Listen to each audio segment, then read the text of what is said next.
What up to the Podverse and all those sleeping in the cloud? My name is Rod, and I welcome you to the Blacklog, where we talk about TV, film, music, and sometimes we digress and drink coffee. I said we because I have a cohort, a co-host, a fellow Bison, a fellow Purple Knight, a fellow New Orleanian, a fellow black man, fellow father. I could keep on going, but most of all, he's my brother from the same mother. Twist. Let's say hello to Ryan. Your only brother, like your dad would say. Yeah, he was. Your only brother. Like you accusing him of having children or something like that. Like, man, your only brother. It's a joke. It's a joke. Bob email. Ellie Bob. Yes, it is. Hey man, how you doing? This is episode 3. Yep. Trace, yes. How do you say it in French? Why? Trois. Okay, makes sense. As we said about this show, like I said, we look in TV, we look black at TV, film, music, and we digress. We decided first to dive into the seminal TV series A Different World, being that we both went to a HBCU, and this was the first TV series, only TV series about a. I'd say first. It's the only TV. Yeah, with HBCU. I mean, I think they tried to do something with Blackish, but I don't think that was HBCU. It's not. They could have easily sent Junior to Howard, but he didn't want to go. They could have sent. She didn't. They had elements of it to make it feel like an HBCU, but it was not. Our first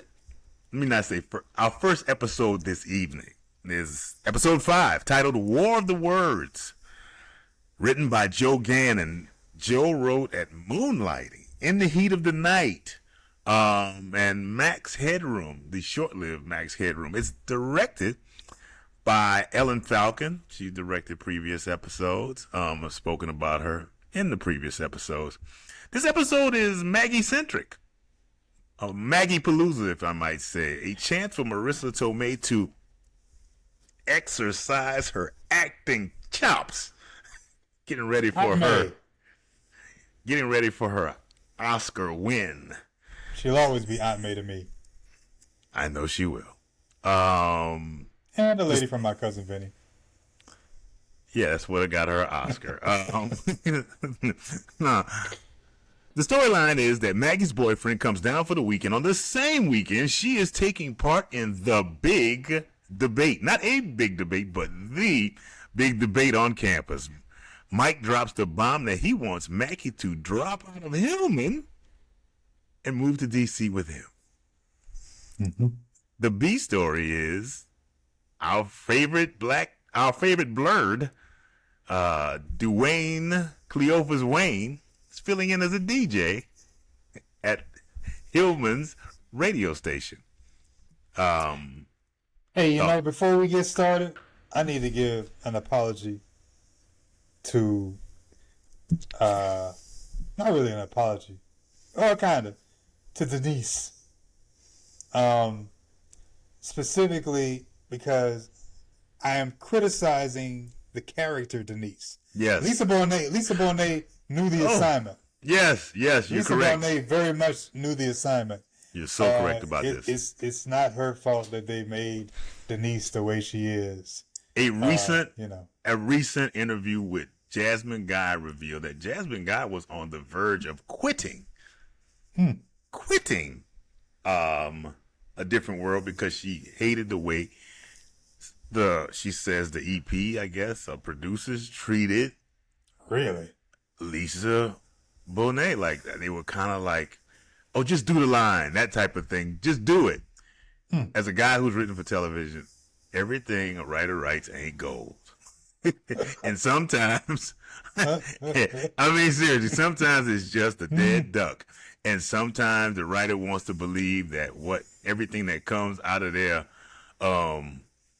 final draft or their word processor is just Shakespearean, and it's just not. You know what I mean? And just to hear her say that, I get what you mean, because I felt like, oh my God, I feel like I'm being kind of harsh on the character, more so being that we have a Denise's funny moment, that type of thing, because we have seen her turn some funny have some funny turns on her past in the Cosby Show. You know what I mean?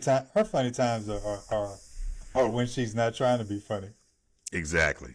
Let's get into this. We opened in the bedroom, in the girls' bedroom in the dorm. Dwayne Wayne is on the radio, filling in for Marvin the Maven on the Hillman radio station. Gotta ask, is it this easy to like get on HUR like that?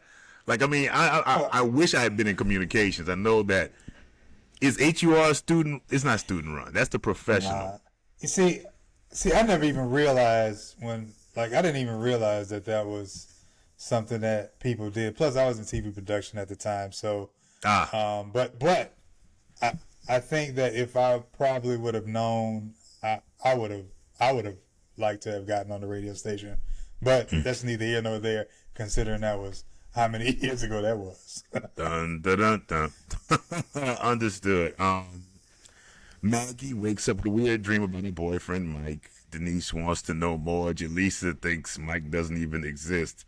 I don't even know if that was a joke. It was just so weird that, like, you don't think this man exists. Denise is in the mindset, it is Friday, and I'm about to hit the yard. And, hey, Friday on the yard on any HBCU. That is very much HBCU. Yes, it is. But Denise is quickly reminded by her friend Maggie, who's in every damn activity possible, says, no, I got you to be in debate society, and you know you need it for credits, which bothers me because I don't know why being in a debate society is going to help. How is it going to help your GPA at all? Don't see that at all. And that is very much not an HBCU at all thing on a Friday. No. Thank you. At all. We move into the lobby. Dwayne in his usual spot, the lobby. Wait, hold on. Dwayne is literally, bruh, at Gilbert Hall every day. Is that just, am I crazy? No, you're not. And he's not there, bruh, because he knows, like, somebody, bruh. He's just hollering at everybody. He's just talking to everybody, bro. He is literally in that concept. I remember when I got to Howard, somebody said, "Hey man, if you shoot your shot at everybody, you can't lose. You got to win some." He said that. But like, seriously, bro. If that was Howard, bro, if you were known to be in the quad every day, bro, yeah, you would have a nickname. You're kind of weird. Oh, you're weird. You would have a nickname. You would have a nickname by the end of the week. You would be weird, and you would have a nickname. Your nickname might be weird, but that's that weird boy right here. Come weird boy hanging outside the quad all the time. I go your boy weird, bro. Your boy weird, seriously. Because nicknames do stick. Dwayne waltzes in. He's hoping for some kind of love. People to compliment him on the radio show. Whitley and a few people acknowledge hearing him. We hear him joking with Whitley, and he does a joke. This is the first utterance of like a dog. Like, I don't know why when he said that was just it was a funny thing.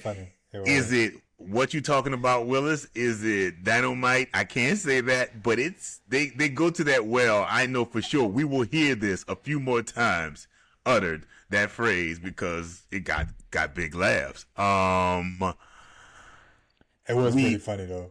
It was pretty funny. I don't know outside of him fishing for compliments. The scene was what it was. We move on to the debate society, and they await and the majority of it. I'm pretty sure it was all women. There may have been some guys in there, but I'm pretty sure it was all women.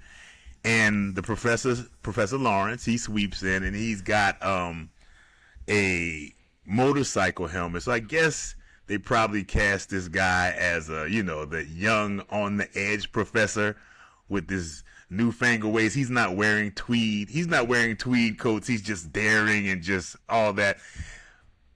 Having said that, it was played by one Keenan Ivory Wayans. First Hollywood Wayans Shuffle. sighting. First Wayans sighting.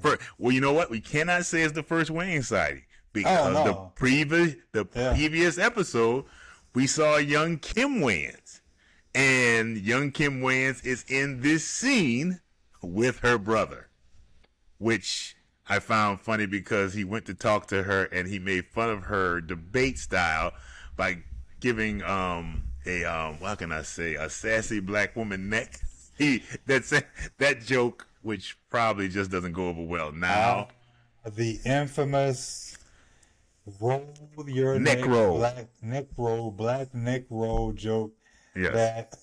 That comedians, when the first comedian did it in the late 80s, the black comedian, they just abused it. Oh, bruh. And it needed its own 1-800 line for the abuse it was getting. I mean, you talk about a joke that crashed and burned quick. Whew. But still used today. It's still it may not be successful, but it's always used today in some form or fashion. We have our first Millie sighting. Millie being a valet to she seemed like a valet to Whitney. Kind of she was Jerome to her Morris Day. He was Jeffrey to her Philip Banks. Dare I say Batman? I like that Jerome and Morris Day. I mean, Purple Rain. Oh my God! From that horrible movie. Don't. Let me not say. I didn't mean horrible.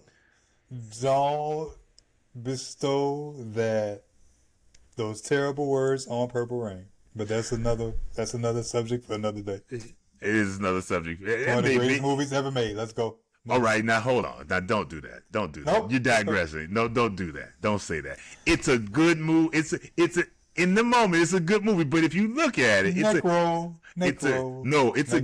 it's a good bad movie, and they aren't mutually exclusive. Don't do this. Purple Rain is, bruh. Seriously. Let's move on to the next. Let's move on. Nope. Nope. I will say this about Millie. I am quite certain I would have loved to have seen the conversation between Debbie Allen and Millie towards when Debbie Allen took over. Oh, honey. Now, I am not saying that you could not have gone to HBCU, but nobody would have known you, baby. Nobody would have known you. So nobody will know you at this HBCU anymore. So you're going to have to take your talents elsewhere. I think that's just mean. I think they would have just said we went in a different direction or we're not bringing her back. I think that's just mean. Which you, I would like to picture Debbie Allen. I think you. I see that. I see that you want to. I think that's kind of mean. Love Debbie Allen. In the meeting with the debate society, Willie brings up emotion, saying that men and women can't just have it all, meaning, with the job and balancing a personal life, I guess, as a mother, being a mother and having a job. And Maggie is not having it. She is not happy when she hears this. And Professor Lawrence, played by our Keenan Ivory Wayans, says, well, you two can debate about this. And Maggie says, okay. And my number 2 will be Denise. And Denise, as usual, is like, why are you bringing me in this? Why are you bringing me into this? But she I'm just really thinking about what you just said, that the professor just said, hey, y'all debate about it. And they just created this huge debate. They were just talking. Like it was almost like if I were there, I would have turned around and been like, "Come on, Professor, it's It's not that big a deal, bro. Like, I mean, you got us going on stage now. It is the debate society, and I think they had to bring up she was asked to bring up emotion, and that was her motion. Yeah. And I mean, Maggie was passionate about it, for whatever it is, for whatever it's worth, she was passionate about it. Willie also threw some shade. I can't remember the exact line. Willie's always throwing shade. No, but she threw some shade at maybe in your family. Something she said to Maggie. Yeah, man. That in any other world may have gotten a beat down. True. There are a lot of things Whitley says it could have got a beat down. Let me state. We move on to the pit, where they're standing room only, and it's a party going on. We meet. Oh, I got the song. You want the song? Not now. I Shazammed it. Oh, you Shammed it? Oh, you Shazammed it to me. Not Shammed it. We Shazammed it. Yeah. All Over the World by Amazulu. Ever heard of it? Nothing. It doesn't even register. Gotcha. It just goes, I don't even know. Why are they playing this? Hey. They probably got it for a nickel. They probably got, see, we can play this for a nickel. They're in the pit.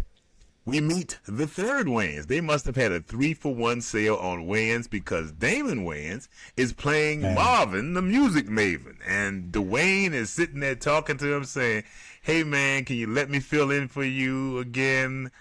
Mm-hmm. I don't know why there's this urgency to be at the student radio station show. I mean, I understand a little bit, but it's like... I get excited. I think if you are like, if you're the person doing it, it probably is exciting for you.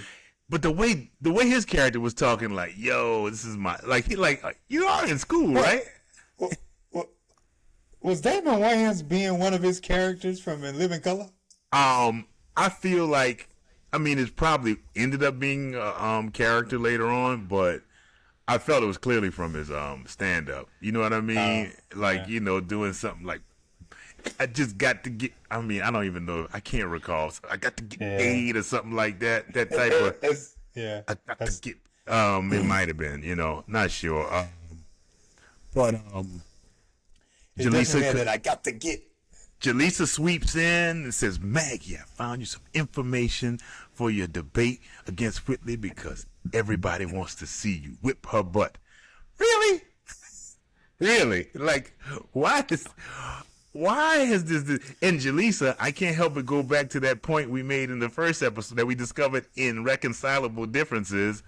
You're 26. Why do you care so much? Man, why do you care so much? Let me tell you where I will not be on a Friday or a Saturday evening in college. A debate.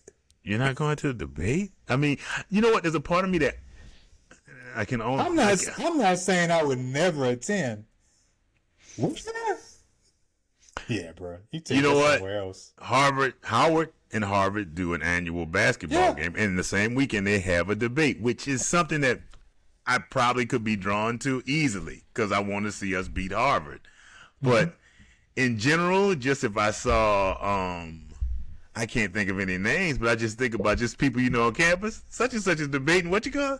Are they gonna film it or like put it on video and show it to me later?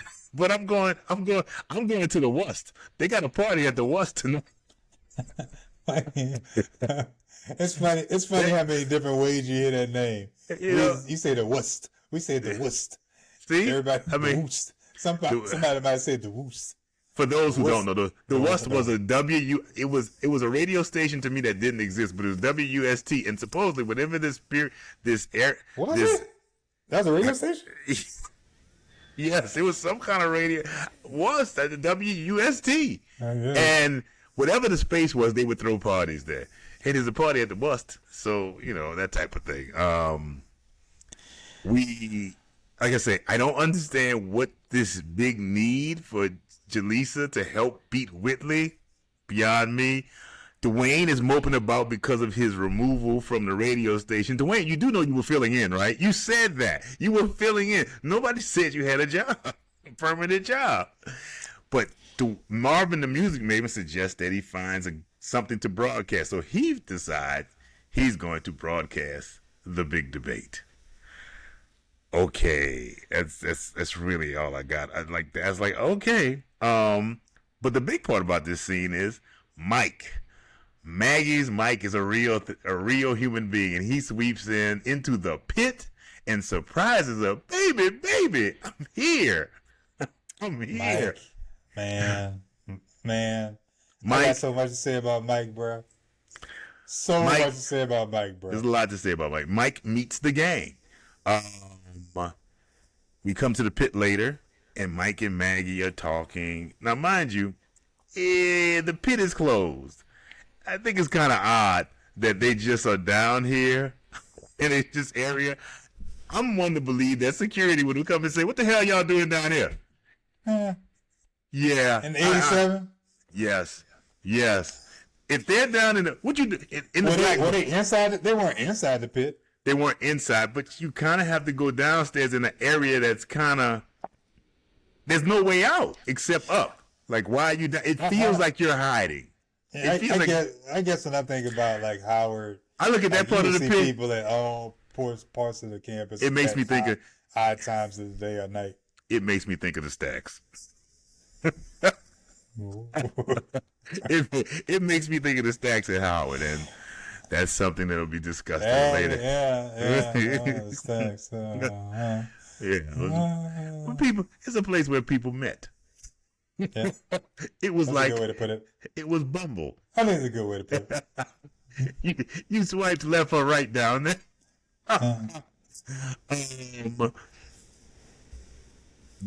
Like I say, they're in the pit and outside the pit, and Mike says, "Hey," I guess Maggie starts to talk about law school, and he says, "I'm delaying law school." Well, why? Well, I got a job. I'm working as a lobbyist in the pork industry, and looking it up, a lobbyist job about that time, it's about 65,000, late 80s, 90s. 65 grand, which is not bad. You know what I mean? That's 65 late grand? 80s. How many years was that after Trading Places? What year Trading Places come out? 83? Yeah, it's about 4 years later. Pork bellies. Stop. Oh my God, pork bellies.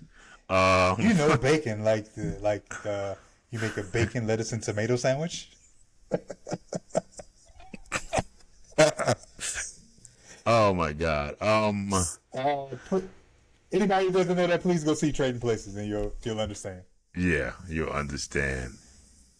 Mike drops this, and she's like, "Well, what about law school?" Well, I put it on delay, Maggie. And then he finally says, "I'm saying this all wrong. I want you to marry me." Dun dun dun. It's like, Bro, wait, hold up, bro. Hold up.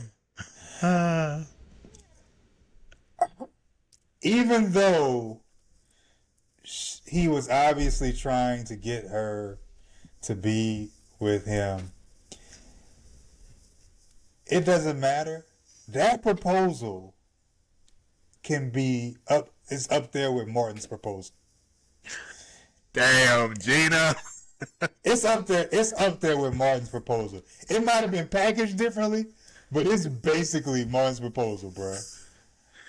Yeah, Will you marry me? Like, oh my God. that was the worst proposal. Bruh, Martin had the worst proposal on earth, bruh. Will you marry me? Bruh, it was awful, bruh. And I'm willing to take Mike's proposal and just stick it in there. It's definitely Number two? It's Number two? It's number two. Until I can't find another one. Yeah. So Maggie's at a loss. We go to the girls' dorm room. Maggie comes in and drops the bomb. Immediately, Jaleesa is like, "Why you got to, why you got to give up school? Why? Well, you got to leave school. He wants you to leave school and go to Washington D.C. with him. Leave Hillman and go to Georgetown." I'm kind of upset that Mike just easily said you can go to Georgetown and didn't say you can go to Howard. I'm kind of upset, being that she was already at Hillman. I don't like that he said. Let us remember, Maggie went to HBCU. That is true. He should have Maybe been. Mike was trying to pull her out because he wanted to get her away from those black people. Wow, man. Mike was a future I man. mean, Mike came in there. Hey, how y'all doing? He didn't have too much conversation for Jaleesa and Denise. Wow, I heard that. Wow. Well, like I said, Jaleesa wasn't approving of it. She wasn't happy. You know with what? it. I'm gonna go ahead and throw shade. Mike is a racist. Wow, I didn't see that. Mike is a racist. Yep. Let's go ahead and just. That's really why he wants it. It's like, And Maggie just doesn't know. We go to, like I say, Denise is immediately like, oh my God, I think that's beautiful. Just like my parents. It's like, no, it's not like your parents because you're not an attorney, Maggie. And Mike sells pork. I feel like, you know what? I feel like we're starting to meet Dropout Denise right now. Oh man, Denise. You don't think so? I mean, it's the beginnings. You don't think this? I think she's really trying to pump her up to leave. She is trying to pump up to leave. I mean, Denise has kind of fell off since she got there. Like she was like pretty good student in high school. I thought. Hey, what did I tell you? She should have gone to college. NYU? At home, New York. Yeah. Any college in New York, anywhere close to home, where her parents can keep an eye on her. Yeah. Theo can't run, but he might have been able to handle it a little bit better. Theo, he may not be able to do anything athletically, but he could have handled it better. We go to Whitley's room, and Whitley's exercising. She hears about Dwayne on the radio that he's broadcasting the debate, and she's just kind of like basking in it. I mean, I don't really know what this scene brings other than that moment. She literally was just waiting for her sound bite. Yeah. Float like a butterfly, sting like a bee. Yeah, she is just a magnolia blossom, ain't she? We move to the lobby. It's right before the debate. And Mike comes with I put a down payment on the house. And he kind of wants his answer now. It's literally like going to a guy right before he's in the tunnel about to play game 7 of the finals, and the girlfriend comes up. I'm pregnant. I need to talk to you right now. It's real prehistoric. It's real prehistoric stuff going on right there, bro. For him to do this right before she goes to this debate is just, you know. How far-fetched is it to call him Fred Flintstone? I mean, you can call him that. It's just for lack of a better, it's kind of dickish what he did. It's kind of wrong that he did. It's like, come on, why would you do this to her? You know what I mean? Just put this on her. Put this on her shoulders right now. Like, come on, man. I think he earns those black people, man. I think he earns what I hope is the last of you ain't beep. I hope it's the last one, but he really is just wrong for what he's done. She has no answer. She goes to the debate. And of course, it's standing room only because it is the hottest ticket in town, not the Norfolk State game against Virginia Union. No, not at all. No. This right here, the debate. Man, you ain't going to the game? No, man. Whitley is the Maggie Lawton tonight. What are you talking about? Going to that. Standing room only. What's in the basketball game? This is what Dwayne said. I got basketball game. I'm going to cover this debate. Maggie steps up. Whitley gives her motion pro. She presents her case. Maggie comes up and Maggie's talking, and Mike standing in the back of the room staring at her as like, and she's shook, and then passes on to Denise. And then Denise comes in and then gives us the, my dad's an obstetrician, OBGYN. My mom's an attorney, and he worked out, and it's that moment that gives that serious. She spoke from the heart. Because she did, she won. And he wrapped it up. So in the end, Maggie by proxy through Denise, they win. But later on in the dorm, Maggie rushes in right before curfew because they lock them outside. At 11:59 and 59 seconds, Stevie is locking the door. You have no place to stay. You're homeless until 7 a.m. You're locked. But she makes it in right before curfew, and Denise and Jaleesa ask her about what's going on, and Maggie's like, we talked about it, and we're going to work on things, and it all wraps up into a pretty bow. They're still together, but they're just not going to be married, and she's not leaving Hillman, not until Debbie Allen comes in. And she's not leaving, not until Debbie. Oh, honey. Oh, honey, you got to go. You got to go. Yeah, much better pause out there for you, honey. Much better pause out there for you, honey. Please excuse the poor grammar, but you is leaving. Maggie, you eventually, I don't want to tell you, but you is leaving, girl. You can bring yourself and all of your clubs out to a new college.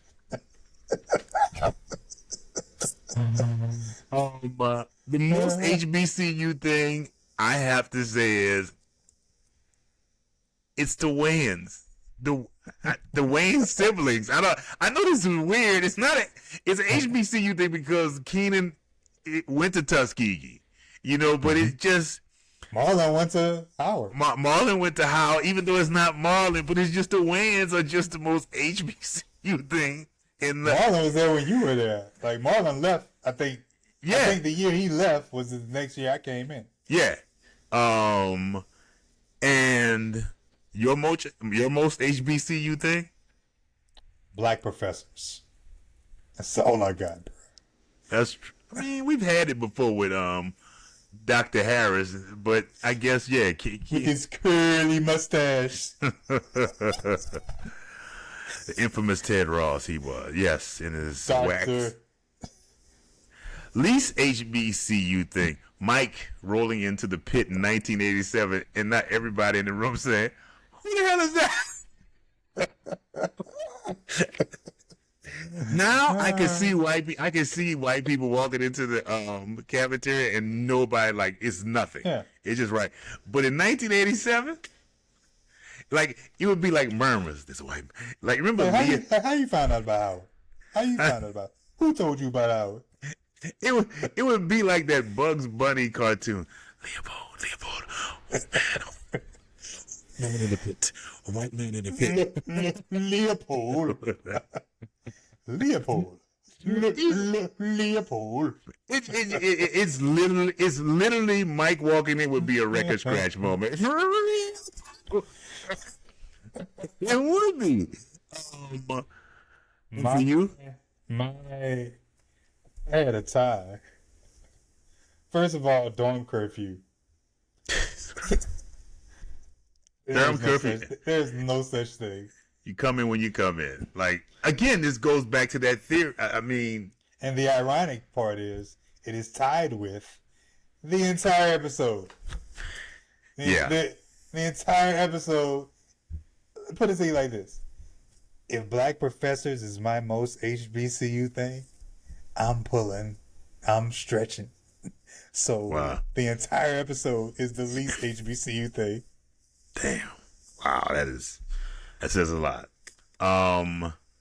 My hip hop song drop is Boogie Down Productions with My Philosophy.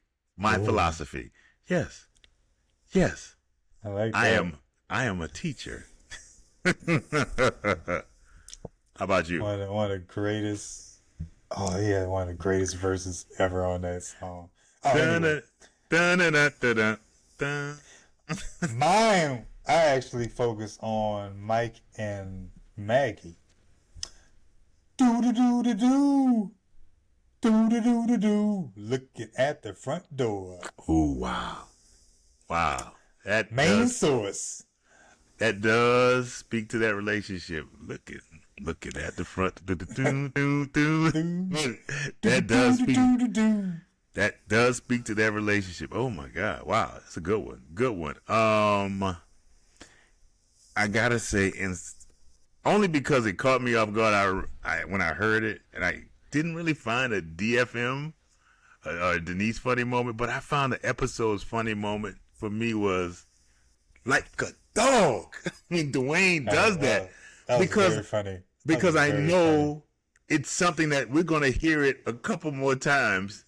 He said it twice too in that scene, bro. Because Yes, he does. Somebody walked up and gave him some props, and then he turned like a dog. Gave it to her again and walked off. It was funny. It was really funny. Did you have Denise's funniest moment? I didn't have one. Damn. I mean, look, man, I tried, man. I mean, I tried, bro. Like I told you, her funniest moments is when she's not, trying to be funny, and there was nothing that happened in that episode where she was trying not to be funny that was actually funny. Wow. My HBCU alum that is needed to guest star in what role? I don't find it being lazy, but I feel bad if I just ignore the fact that Keaton Ivory Wayans went to Tuskegee. He went to Tuskegee. He's an alum. He's an alpha, and it's like I got him. Hanging fruit, bro. You can't. Sometimes you gotta get the low hanging fruit, bro. Sometimes you just gotta get the low hanging fruit. I don't even know if it's low hanging fruit. It's right there. It's like literally he's guesting in the show. Say, bro, you know how it was back at home, bro, when we were younger, and somebody had that pecan tree with the branches hanging over the fence, bro. You just had to grab some pecans, bro. Gotta get some of the pecans, bro. Make a pecan pie. Oh my god, he's silly. My HBCU grad was Debbie Allen as the old lady telling Maggie after, basically seeing her fussing with Mike. I feel you, girl. I feel you.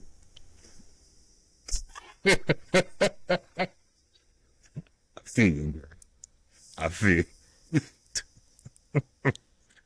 Oh my God, that is that's it for episode 3. Before we move on to I'm sorry, episode 5. We're in episode 3 of the blacklog. That was for episode 5. Before we move to episode 6, I gotta speak to our sponsor. The blacklog is brought to you by Fade to Black Funeral Homes. Death is a part of life, but put life into your loved one's death with tattoo artists and t-shirt printing on site. Let Fade to Black Funeral Homes handle all your homegoing needs. And on to episode 6, titled Rudy and the Snow Queen. And being that you know the name Rudy, you can pretty much guess who is in this episode. It is an episode of cuteness overload. Written by Cheryl. I'm gonna go ahead. I'm sorry. Written by Cheryl Gard. She wrote it, Designing Women, Different World, The Fresh Prince of Bel-Air, and Hanging with Mr. Cooper. It was directed by our favorite Ellen Falcon. Rudy visits Hillman to spend the weekend with Denise. Due to mismanaged sleep arrangements, Rudy shares a room with Whitley in her extra bed. They spend the night talking, and the next day, Rudy is now a Whitney clone. Rudy wants to be with and like Whitley. Denise is hurt by this fact. The B story is Jaleesa discovers that her sister Yvonne was seen with her ex-husband Lamar, and she's upset. And she should be. Why? Wait. Go ahead. I'm just trying to figure out. You're a writer. That's what they told me. So you're at the table, and somebody says, "Hey, why don't we do the episode where we bring the little sister to campus, and she can dance, And I said no.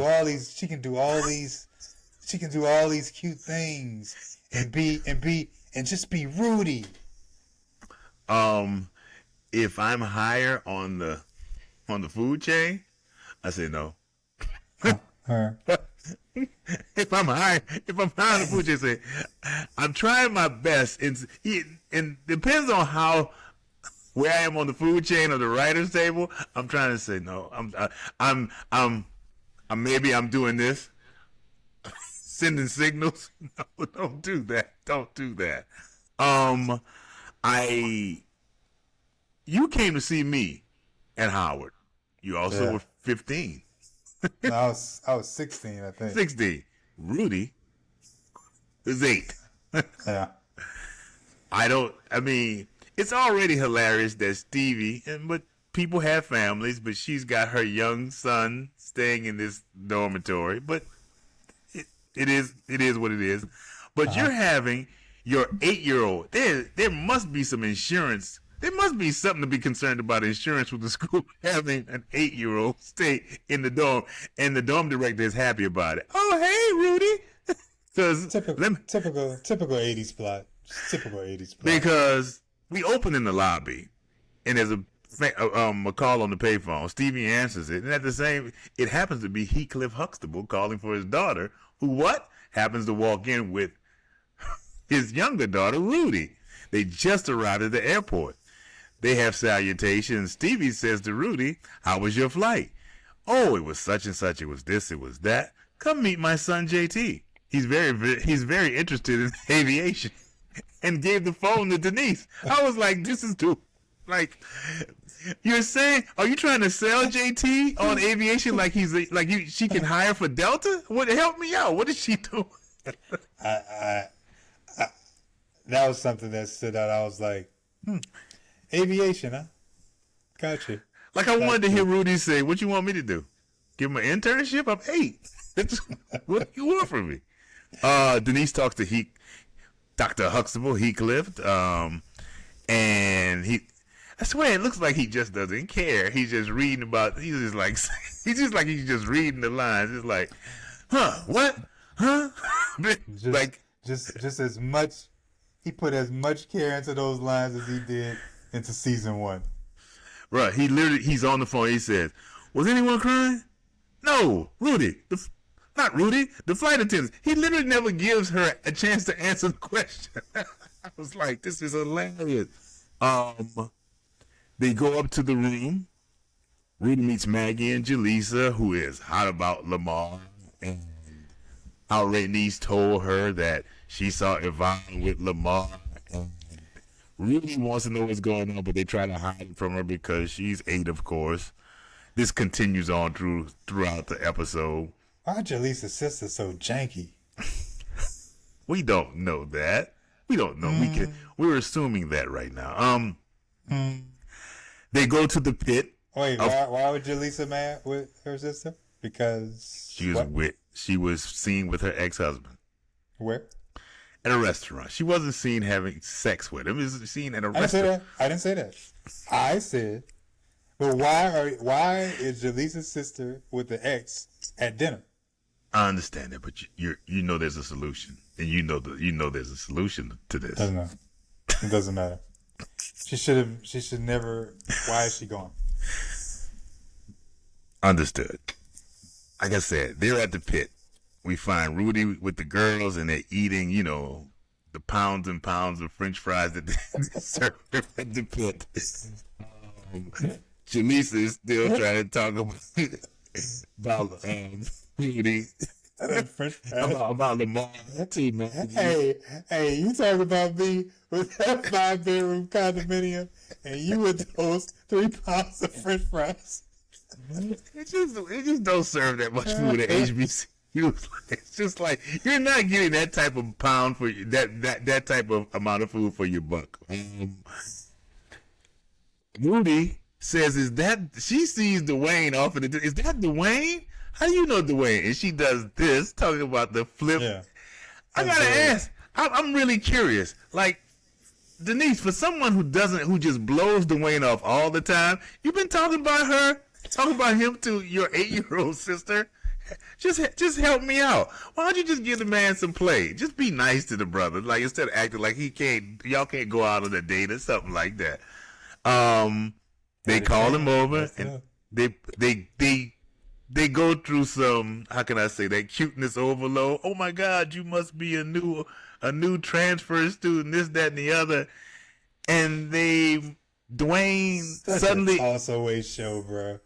Such a toss away show. Then some way somehow Dwayne gets her on the dance floor and they're doing the WAP. Of course they get the kid on the dance floor because she has to show her. I'm moves. sorry, she's not even on the floor. They put her on a chair.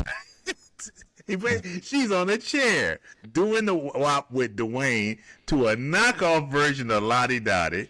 Roddy Dottie is Roddy Dottie. Yes. I remember I was like, bro, what? Is that like Lottie Dottie? Is it really? La. That's what it was. Like, what is this? Clearly. Oh, you know what? What? I finally saw it. So what? For whatever reason, I paid attention to this. Either I paid attention or I just happened to catch it. As that scene kind of transitions, I don't remember if it faded to black or transitioned to another scene, whatever it was. I saw a girl climb up on a chair and start dancing. Why is this girl dancing on this chair? You've been talking about that for the last couple of episodes, and I'm like, I happen to see that. I'm like, why is that girl climbing up on that chair and dancing? This is not the wuss. It's not the wuss, bro. It's not the wuss, bro. It's just not. It's not the clubhouse. It's not the clubhouse. It's not Whispers in New Orleans. It's not Quigley's in DC. It's the pit. It's the pit. That's where they eat. Man, if Mr. Gaines saw that, if that happened, what the hell is wrong with you dancing on my table? If this is season 2 or 3, the hell is wrong with you? Crazy ass children. Dancing on my table. He probably hit him with a broom or something like that. Get that. He would. That's old school. Old man grabbed the broom. The hell is wrong? The hell is wrong with you, man? We go to the dorm room. Denise and Rudy are sharing the top bunk, and it's difficult for them to share a bed. I don't know, Denise. You know, you invite somebody up. I think you need to make preparation. You need to make. It's just like, I'm gonna let you sleep there. I personally think maybe she just looks at her little sister kind of as your little sister. Like when I see my son, for some reason he still looks like the 5th grader or the little kid for some reason. No, but he's about to be 21. No, he's about to be 21. Yeah.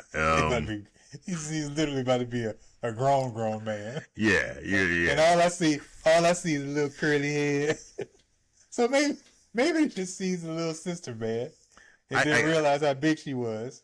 I guess, but they're bumping each other in bed. It's so funny because Rudy has a line where he says, "Denise, you've grown." Like, Denise, you've grown. Denise said, "Stop growing." Rudy, you've grown. They realize, said, you know what? There's an open bed somewhere in this dormitory. Maybe we can go and see if Whitley will spare a bed. All of them in the middle of the night, they go over to Whitley's room and ask her if she would share her bed with one of them.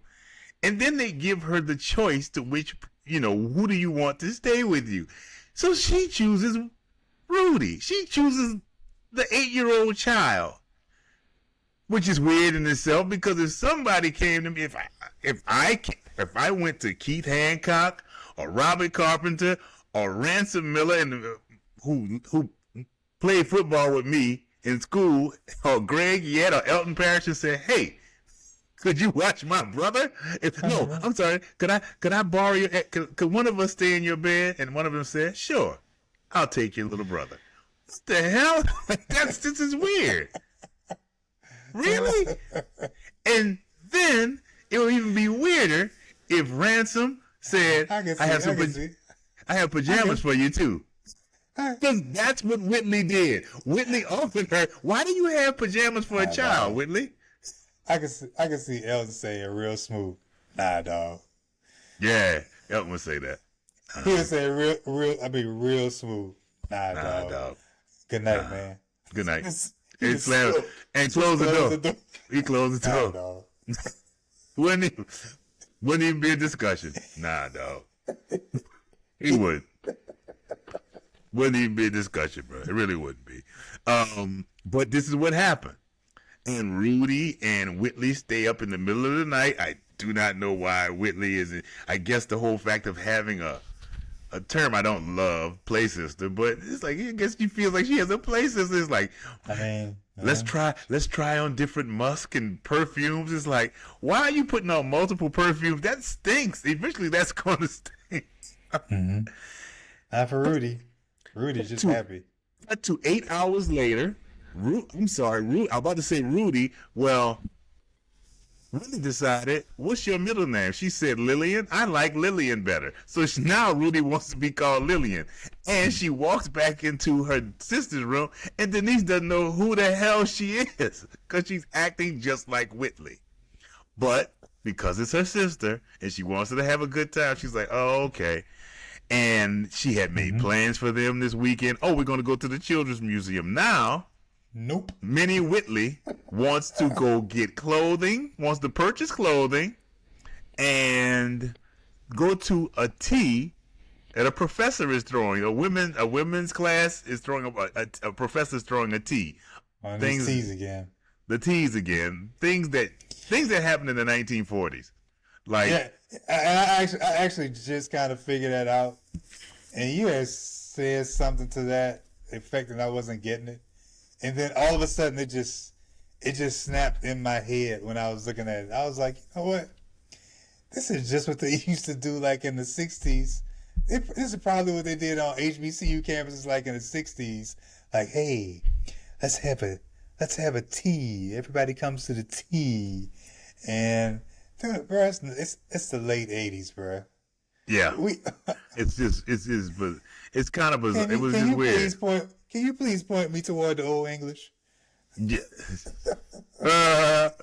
And then they get to the tea, and the only one basically who could kind of control Rudy is Whitley at this point, because there's a moment where Rudy is sitting there and she starts hitting the back of her shoes on the sofa that she's sitting on, and it's like making this loud noise, and that's she wasn't even listening. She wasn't, and until Whitley said something, then she straightened up and flew right. I can remember actually doing that as like a 3 or 5 year old, and my grandmother, your grandmother, checking me real hard. I know you better stop hitting the goddamn back of those shoes on it. I know you better stop that. I know you better stop that right now. I know you're not doing that.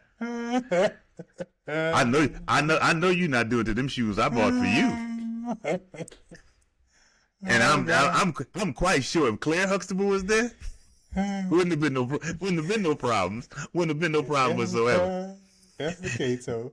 Yeah, dude. Yeah, Esther Cato checked me on that, bumping your shoes like you click in the back of your heels. You better not scuff them shoes up. I paid for. I click you in the back of your head. I'm gonna click you in the back of your head for real talk. You know.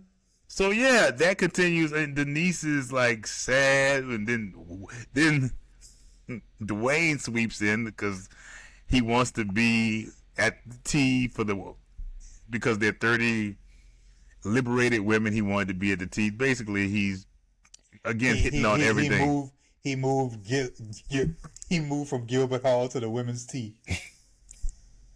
Wherever there are women, wherever. You know, do you remember him talking to that one girl at the tea? It was somebody, when he first walks in. When he first walks in. I just remember it because he brought up the burning bed, bro. Let me tell you something. He did say that. When I was younger, I remember when the burning bed came on TV. You talk about something that freaked me out.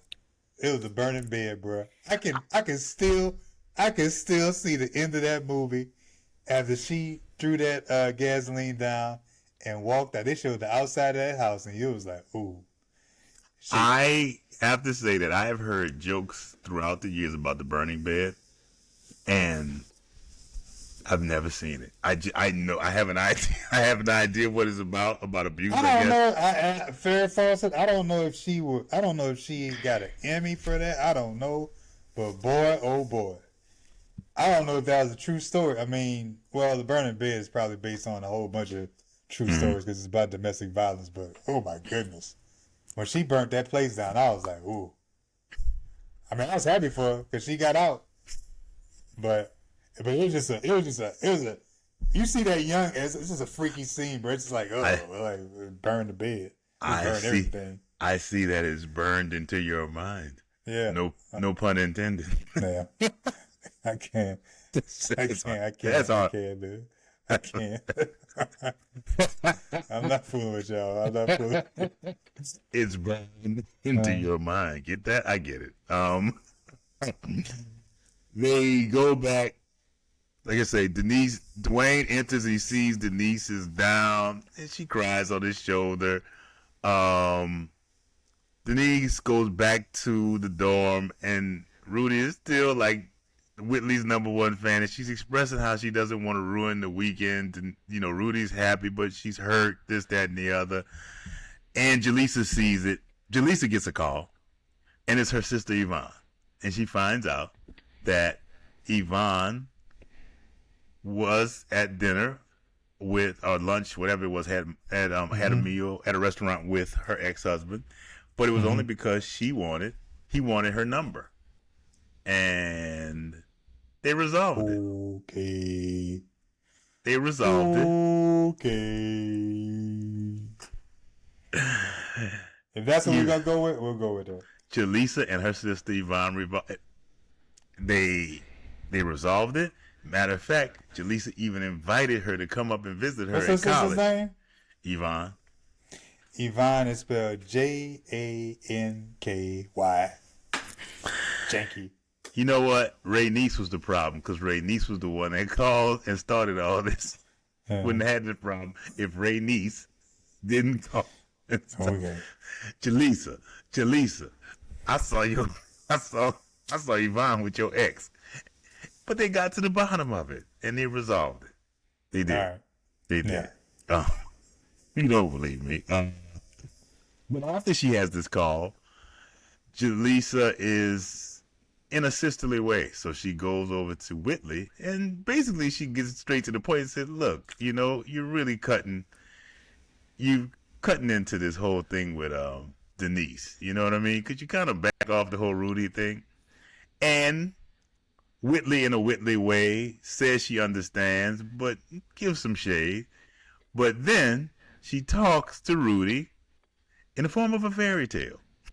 It's a parable, dare you say, to let her understand that maybe she could understand her sister. Hey, those out there in Apple and Spotify, I'm rolling my eyes. What? Come on. That was so unneeded. That was so unneeded. That was so unneeded. That was just so unneeded. Rudy returns to her sister, and she's in a better way. She wants to go to the Children's Museum with Denise, and all is tied up in a beautiful bow. I have to say, this was just a lot. Or maybe not a lot. Maybe it's not a lot. This episode was about the network saying, "Hey, we need some Cosby connections in the next episode, by hook or by crook." And I guess this is about the network saying, "Debbie Allen, please come save us." This is episode 7. This is episode 8. Yeah, I don't think they can. Yeah, not this point. Debbie Allen, you keep on coming and doing scenes for us. guest spots. categories. Most HBCU thing. Rudy and Dwayne doing the WAP. Not that knockoff Lottie Dottie, but them doing the WAP. It stops them doing the WAP. That is, at that moment in time, the WAP, you could go to a party and you see about 400 people doing that dance. Probably looks silly right now, but I mean, back then, the WAP was the hottest thing on campus.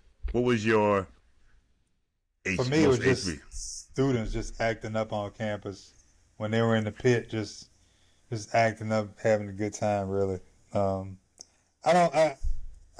feel like a lot of that stuff used to happen. Not stuff like that, but people just acting up in the cab. Just something wild going on. Like I can remember somebody spraying pepper spray in the cafeteria. Christ. Jesus, I don't know who sprayed it, but all of a sudden you see people coughing, and at first you laugh because you're laughing at them because they keep coughing. Like, man, what are y'all doing? And then it was like a chain reaction. Everybody started coughing, and we were laughing and coughing, looking at each other like, what's going on? And then the whole cafeteria cleared out. I guess it's funny. I guess it wasn't funny then, was it? Even though you're coughing.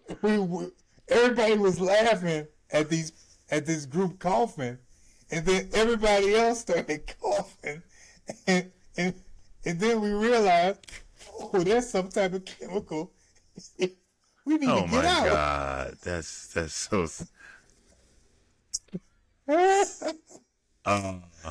Just acted up on campus. That's it.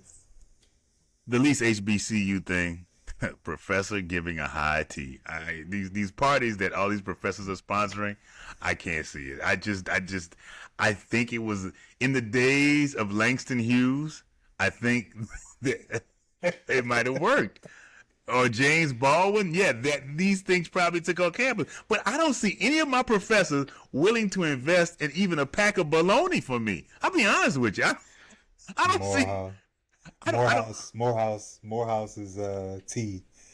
And coming to the stage, Dr. Martin Luther King. Oh my God. What is your least HBCU thing? I mean, honestly, I know I said people acting up in the pen, but for real, what was HBCU about this whole episode?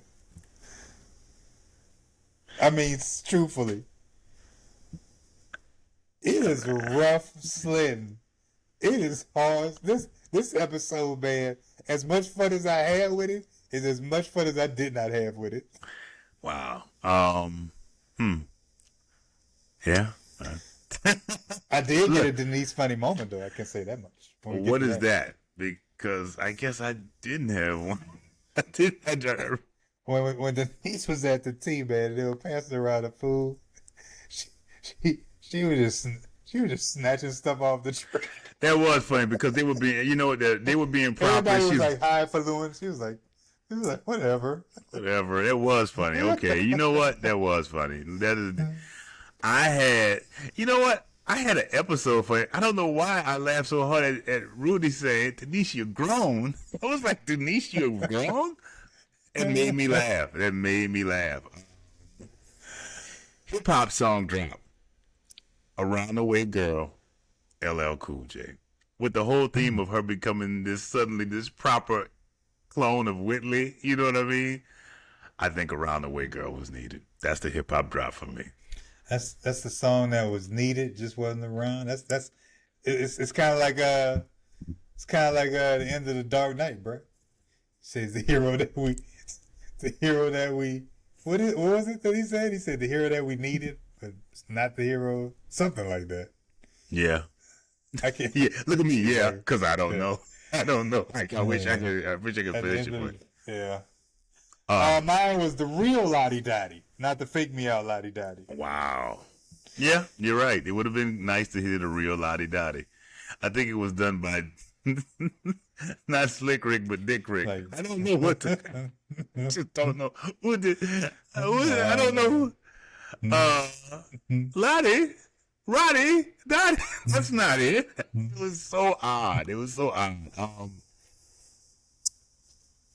What was it? HBC alum I felt was needed as a guest star, and in what role? I would have liked to have seen Wendy Raquel Robinson from HU. I wanted to see her as the elder statesperson at the T who notices Denise and gives her some sage and wise advice as she stands in the corner and tells her, hey. Oh, you talking about your girl from the Steve Harvey show? Yes. You know, all right. Yeah. It's your sister. Actually, that's pretty good. It's your sister, and she's always going to be your sister. It's a moment in time. You have to understand. And Denise feels better, but she wasn't there for her. But that's all. That's actually pretty good. I actually like that. What about you? Oh, God. Shit. I don't even know. I'm sorry. I don't even know why I asked this. It's like Debbie Allen as the one keeping it real lady at the T, walking up to Whitley and telling her in the corner, "Child, give that girl her sister back," and walks off. Oh my God. Oh my God. You and Debbie Allen. All right. I want to introduce a new category, Whitley Shade, because she gives nothing but shade. And I'm gonna tell you, in that when she first met Rudy, and they said, "What's your name?" and she said Rudy, and she said Rudy. That's an unusual name for a child. And the only reason I felt like she came behind and said, "But I like it," is only because I think she looked at Rudy's face. It's like, my God, what is wrong with you? Yeah. What is wrong with you? Because if you're with me and somebody said, "This is my brother Ryan," that's an unusual name for a child, I might just punch him. What the hell is wrong with you? Whitley is the epitome of an only child. I think it's almost like she's because it sounds like I'm dogging only child. She seems like the exaggerated version, like the cartoon version of an only child, because she just does so many things that is like, you are so shady. That's an understatement. Like it's almost like they told her, the character was like, "Hey, you're an only child," and the people who told her this were people who have like brothers and sisters, and they don't know what it's like to be an only child. So they think it's almost like when a white person tells black people, "Hey, you should act like this." "Hey, you're an only child. You should act like this." And she just takes it to an extreme, bruh. Ooh. Whitley she's one of those, I think when you talk about the history of TV, you will speak of Whitley Gilbert. She's a character. She is definitely a character that is unforgettable. It's like the person who's the actual only child is like, "Hey, we don't act like this. Where do you get this information from?" Who told you this, Miss Gilbert? We don't get it, you know? Who told you that we act like this? And we don't.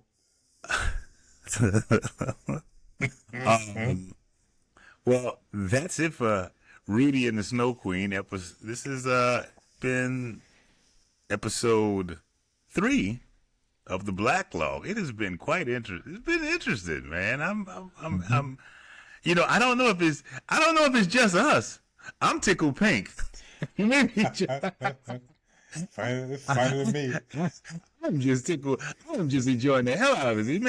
It may be just our parents listening to it, and even though they may not be listening to it, quite honestly, but I've been enjoying this, man. I can't help but tell you all, we are on YouTube, Spotify, Apple Podcasts, and please subscribe and listen to the Blacklog. Please subscribe. If you're on a podcast, give us 5 stars. If you don't think we deserve 5 stars, hey, give it to us anyway. We promise we'll be better next time. We'll make more. We'll make more. How about that? We'll do better, and we'll make more. We work for you. We work for you. Again, thank you for coming to the Blacklog. We will see you I just want to put black into everything. See you Black Week. See you next week. I thought you was gonna say something. I was like, "Whoa, that's not nice." I thought you was gonna say something. Like, what are you doing? See, man, your mind is in the gut. I'll see y'all black some another day. It is not. Again, it's always a pleasure serving the people with you, Ryan. Until next week, peace.